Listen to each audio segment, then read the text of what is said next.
You can. No, definitely getting to that. Sarah Fainberg, Dr. Fainberg of the INSS Institute with us this morning. Thank you for being here. I'm wondering with you, because I was looking at the reactions yesterday of the Americans to these airstrikes. Here's Putin coming out of the UN speech 24 hours later, after bickering with Obama, basically going, okay, I've said my piece and I'm going to do what, and do what I want. That's essentially it. I mean, it's a lot of guts. Right. In fact, it was a very carefully prepared plan, and I believe that Putin took that plan B because he was unable to negotiate what he wanted to negotiate with the Americans. As you know, 2 weeks ago, the Russian and U.S. intelligence actually met in Moscow to discuss the Syrian crisis. This morning, the Russian and U.S. militaries are meeting to discuss some kind of coordination in Syria. And basically what Putin is doing, he's deploying a kind of military theater to put pressure on the Americans to gain the kind of benefits that he wants from this situation. From this situation, which seems to be happening. Avi Sakharov still with us in studio.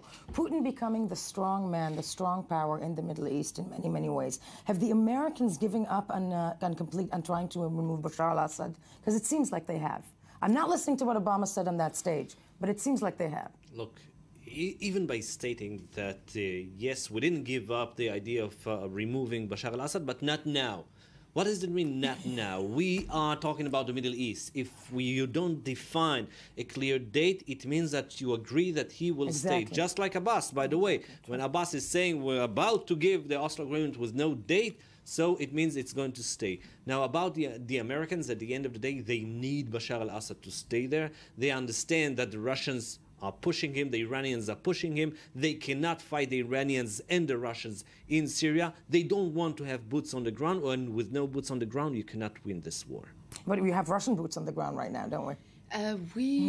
No, actually, the Russian official position is that they're not going to send any boots on the ground, which means specifically that the Russians, too, will be unable to defeat ISIS on the ground. But aren't they sending basically troops right now into Syria? I mean, they're sending troops? No. What they're using the Kurdish army, the Syrian army, the Iraqi army, but they're not sending boots on the ground. What they can do, though, and I watched yesterday the reactions of the Chechen president Ramzan Kadyrov, is to send, like they did in Ukraine, like Russian Spetsnaz special forces or Chechen special forces under, you know, the kind of cover that we know. That can exactly. How very Vietnam. About Russia, that they're not going to deploy only aircrafts. Aircrafts. They will be. That's for sure. Stay with us. We'll be right back.